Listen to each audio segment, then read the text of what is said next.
This is Chris. He's an AliExpress marketing manager who thinks everyone loves coupons. But then there's Amy. She's a new shopper at AliExpress, and she doesn't understand how coupons work. So overwhelming. Luckily, Chris is here to teach her everything she needs to know. There are 3 types of coupons. 1. New user coupons. Use this on your first purchase. There are many options with different values.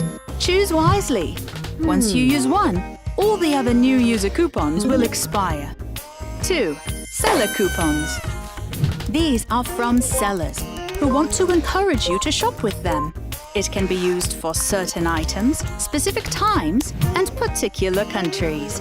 But good thing is, you can use it both with the new user coupon or the AliExpress coupon. 3.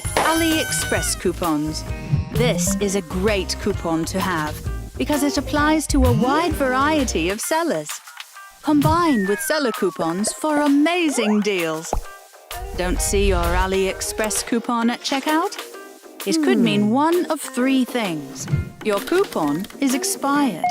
Your coupon isn't valid in your country. You have not reached the minimum order, which does not include taxes and shipping fees.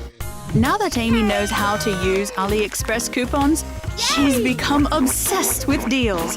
And Chris, well, he will continue to spread the coupon love far and wide. Go to Help Center to learn more.